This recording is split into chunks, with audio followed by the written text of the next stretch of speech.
தமிழகத்தில் கனமழை பொறுத்தவரை உறுதியாக பதிவாகிறதுக்கான வாய்ப்பு இருக்கு. சில மாவட்டத்துல இன்றைய தினங்கள்ல லேசான மழை கூட நம்ம எதிர்பார்க்கலாம். மேகக்கூட்டங்கள் கடலோர பகுதிகள்ல ஒரு சாரல் மற்றும் லேசான மழையாக பதிவாகிறதுக்கான வாய்ப்பு இருக்கும். நெறைய இடங்கள்ல மேகக்கூட்டங்கள் வர ஆரம்பிக்கும். லேசான மழை பொழிவாக நம்ம எதிர்பார்க்க முடியும். அடுத்தடுத்து வரக்கூடிய நாட்கள் நேற்றைய தினத்துல உங்களுக்கு நம்ம தெளிவா சொல்லியிருந்தோம். எந்தெந்த தேதிகள்ல மழை வரும், எப்போ நமக்கு மழை இருக்காது, பனிப்பொழிவு எங்கெல்லாம் ரொம்ப தீவிரமாகும், வருகிற ஜனவரி மாதத்துல எங்கெல்லாம் நமக்கு மழைக்கான வாய்ப்புகள் இருக்கு அப்படிங்கிறதையும் தொடர்ந்து ஒவ்வொரு நாள் நம்ம பார்த்து வருகிறோம். நீங்க நண்பர்களே கடைசி வரைக்கும் வானிலை அறிக்கை கேட்டு பயன்பெறுங்க.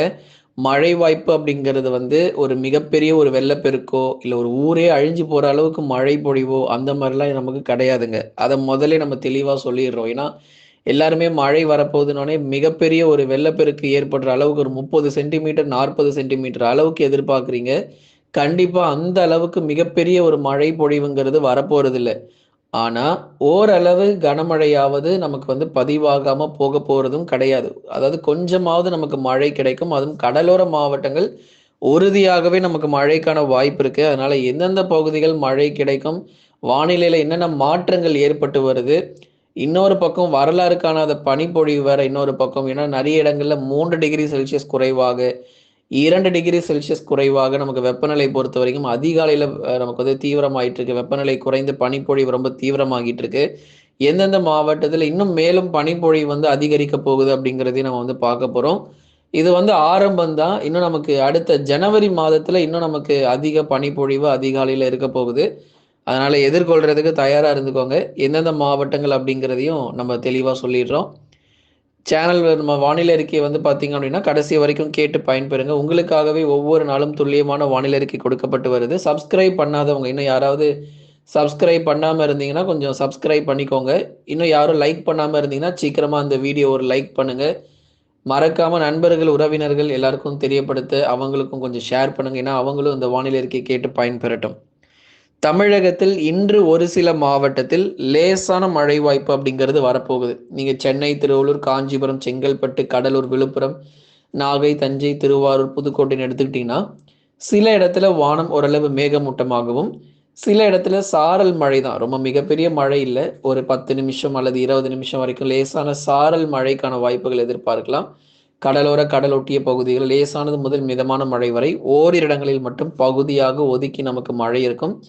இன்றைக்கு மட்டும். அதுக்கப்புறம் அடுத்தடுத்து வரக்கூடிய நாட்கள்ல எப்பொழுது மழை வாய்ப்பு அப்படிங்கிறத பார்க்கலாம். நம்ம சேனல்ல ஸ்டோர் லிங்க் நம்ம கொடுத்துருக்குறோம். எத்தனை பேருக்கு தெரியும்னு தெரியல. 70%லேருந்து 90% டிஸ்கவுண்ட் உங்களுக்கு ஆஃபர் கொடுக்கப்பட்டிருக்கு. டிஸ்கிரிப்ஷன்ல உங்களுக்கு அந்த ஸ்டோர் லிங்க் இருக்கும். நீங்க கிளிக் பண்ணிக்கலாம். இல்லைன்னா நம்ம சேனல்லேயே ஸ்டோர்ன்னு சொல்லி ஒரு ஆப்ஷன் கொடுத்துருப்போம். அதுக்குள்ள போய் நீங்க எந்த பொருள் வேணாலும் கிளிக் பண்ணுங்க. கிளிக் பண்ணிட்டு உள்ள போயிட்டு, அதுக்கப்புறம் உங்களுக்கு தேவையான பொருள் என்னவோ அதை நீங்க சர்ச் பண்ணி தேடி நீங்க வாங்கிக்கோங்க. உங்களுக்கு 70%லேருந்து 90% எல்லா பொருளுமே விற்பனை ஆகிட்டு இருக்கு. அதனால நீங்க இந்த பொருள் இருக்குமான்னு சொல்லி நீங்க சந்தேகப்பட தேவையில்ல. எல்லா பொருளுமே விற்பனை ஆகிட்டு இருக்கு. சீக்கிரமா இந்த கிறிஸ்துமஸ் மற்றும் புத்தாண்டுக்கான ஆஃபர் நீங்க பயன்படுத்திக்கோங்க. தொடர்ந்து உங்களுக்காகவே சிறந்த சலுகையில உங்களுக்கு கொடுக்கப்பட்டு வருது.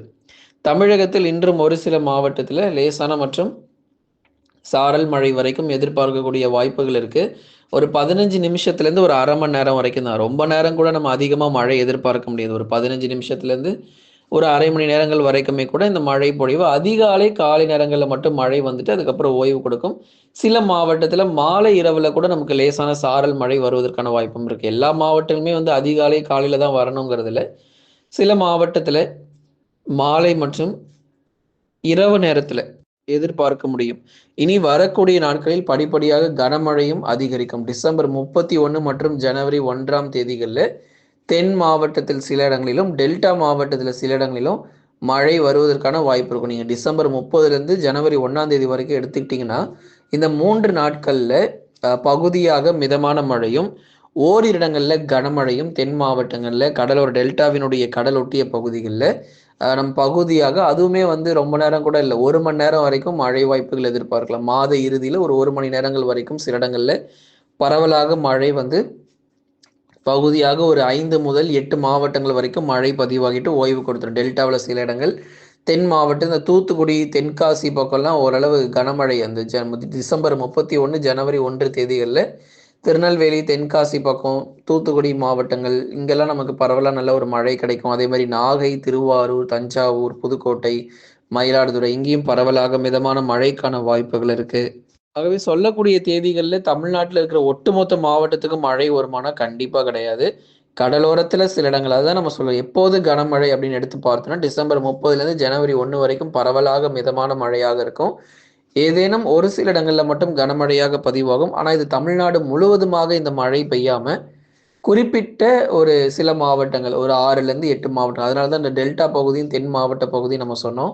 அப்போ சென்னையிலேருந்து கடலூர் வரைக்கும் மழை இருக்காதாங்கன்னு கேட்டா, வானம் மேகமூட்டமா இருக்கும். லேசான மழை வேணா பதிவாகலாம். அதுதான் நம்ம சென்னையிலேருந்து கடலூர் வரை இருக்கக்கூடிய பகுதிகளுக்கு எதிர்பார்க்கக்கூடியது. ஒரு லேசான மழை பொழிவாக தான் நமக்கு இருக்கும். நீங்க மயிலாடுதுறையிலேருந்து கன்னியாகுமரி வரைக்கும் எடுத்துக்கிட்டீங்கன்னா, இந்த கடலோர பகுதி முழுவதுமாக பெரும்பாலும் மிதமான மழை. ஓரிடங்கள்ல தென் மாவட்டங்கள்ல கனமழைக்கான வாய்ப்பும் ஜனவரி 1ஆம் தேதிகள்ல எதிர்பார்க்கப்படுது. சரி இதெல்லாம் ஒரு பக்கம் இருந்தாலுமே கூட, பனிப்பொழிவுங்கிறது ரொம்ப தீவிரமா இருக்கு தமிழ்நாட்டுல. பாருங்க இந்த உள் மாவட்டத்துல என்னதான் நம்ம கடலோர மாவட்டங்கள் நம்ம சொல்றோம். சென்னையில அதே மாரி கடலூர், விழுப்புரம் ஆகட்டும், மற்ற மாவட்டங்கள் ஆகட்டும், எந்த பகுதி நீங்க கடலோரத்துல எடுத்தாலுமே, அ எங்களுக்கு தான் ப்ரோ பனிப்பொழிவு அதிகமா இருக்கு அப்படின்னு சொல்லிட்டு இருக்காங்க. ஆனா நீங்க உண்மையா போய் பார்த்தீங்கன்னா, மதுரை, ஈரோடு, திருப்பூர், நாமக்கல், சேலம், கிருஷ்ணகிரி, தருமபுரி, திருவண்ணாமலை இந்த பகுதிகள் தான் ரொம்ப அதிகமா நடுங்கிக்கிட்டு இருக்கு. நீங்க சென்னை, திருவள்ளூர், காஞ்சிபுரம், செங்கல்பட்டு, விழுப்புரம், கடலூர், மயிலாடுதுறை ஒப்பிடும்போது உள் மாவட்டங்கள் தான் அதிக பனிப்பொழிவு அப்படிங்கிறது தீவிரமாகியிருக்கு. நீங்க பொதுவா இப்போ வரக்கூடிய நாட்கள்ல இப்போ வெப்பநிலை பொறுத்தவரைக்கும் ரொம்ப குறைய போகுது அதிகாலையில. ஏன்னா, இயல்பிலிருந்து 2 முதல் 3 டிகிரி செல்சியஸ் வரைக்கும் கிருஷ்ணகிரி பகுதிகள், கிருஷ்ணகிரியினுடைய குறிப்பா வடக்கு மற்றும் மேற்கு பகுதியில நீங்க எடுத்து பார்த்தீங்கன்னா, அவ்வளவு பனிப்பொழிவு ரொம்ப தீவிரமாக நமக்கு வந்து பதிவாகிட்டு இருக்கு கிருஷ்ணகிரியிலேருந்து. அந்த தமிழக, கர்நாடக எல்லையோர பகுதிகள், ஒசூர் போன்ற இடங்கள்லாம் வந்து அதிக பனிப்பொழிவா நம்ம வந்து பார்க்கிறோம். நீலகிரியில எந்த அளவுக்கு பனிப்பொழிவு இருக்கோ, அதே அளவுக்கு தான் கிருஷ்ணகிரியிலுமே இருக்கு. திருவண்ணாமலை, வேலூர், ராணிப்பேட்டை இங்கேயும் நமக்கு வந்து கடுமையான பனிப்பொழிவு இருக்கும். தற்போது நிலவரப்படி நமக்கு 16 டிகிரி செல்சியஸ்லேருந்து 18 டிகிரி செல்சியஸா இருக்கு. ஜனவரி மாதம் வந்ததுக்கப்புறம் 14, 15 டிகிரி செல்சியஸா இன்னும் குறைவதற்கான வாய்ப்பும் இருக்கும். இன்னும் குளிருடைய தாக்கம் நீங்க இந்த டிசம்பர் முடிஞ்சோனே பார்ப்பீங்க. ஜனவரியில ரொம்ப அதிகமா இருக்கும். ஜனவரி மற்றும் பிப்ரவரி முதல் வாரங்கள் வரைக்கும் இந்த பனிப்பொழிவு குறைவதற்கான சாதகமான சூழ்நிலை இல்ல. அதனால தொடர்ந்து பனிப்பொழிவு இருக்கும். நீலகிரி, கோயம்புத்தூர், வால்பாறை, சோலையாறு, சின்னக்கல்லார், நீலகிரி மாவட்டத்தினுடைய பல்வேறு பகுதிகளிலும் நமக்கு வந்து பனிப்பொழிவு ரொம்பவே அதிகமாக இருக்கும். அதனால இந்த உள் மாவட்டங்களுக்கு பயணிக்கிறவங்க, அதே மாரி மேற்கு தொடர்ச்சி மலை ஒட்டிய மாவட்டங்களுக்கு போகிறவங்கலாம் ரொம்ப ஜாக்கிரதையா இருக்கணும். சென்னையில இருக்கிற அதே குளிர் வந்து நீலகிரி மற்றும் சேலம், நாமக்கல்ல இருக்குமானா கண்டிப்பா இருக்காது. சென்னை, திருவள்ளூர், காஞ்சிபுரம், செங்கல்பட்டு, கடலூர், விழுப்புரம் ஏன்னா இங்க வந்து வெப்பநிலை பொறுத்தவரைக்கும் 22 டிகிரி செல்சியஸ் அல்லது 21 டிகிரி செல்சியஸா நமக்கு வெப்பநிலை பதிவாயிட்டு இருக்கு. கடலோரத்திலயும் சரி, தென் மாவட்டத்திலும் சரி.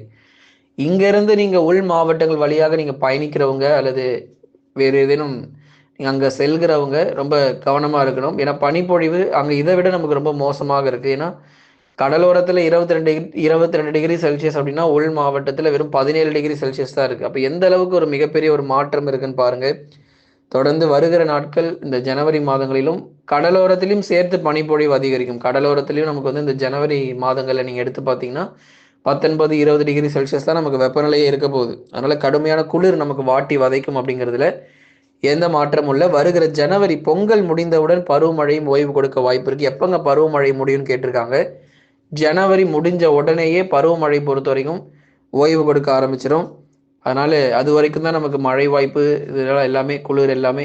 அதுக்கப்புறம் இந்த ஜனவரி முடிஞ்சு பிப்ரவரி தொடங்கியவுடன் பனிப்பொழிவு மற்றும் மழை பொழிவு எல்லாம் சேர்த்து முடிவுக்கு வருவதற்கான வாய்ப்புகள் எதிர்பார்க்கப்படுகிறது. நண்பர்களே நீங்க மறக்காம ஒரு லைக் பண்ணுங்க, சப்ஸ்கிரைப் பண்ணி சப்போர்ட் பண்ணுங்க. ப்ராடக்ட்ஸ் எல்லாமே நீங்க வாங்கிக்கோங்க. உங்களுக்காகவே நம்ம 70லேருந்து 90% வரைக்கும் நம்ம டிஸ்கவுண்ட் பண்ணிட்டு இருக்கோம். சீக்கிரமா சேல் முடியறதுக்குள்ள வாங்கி பயன்பெறுங்க.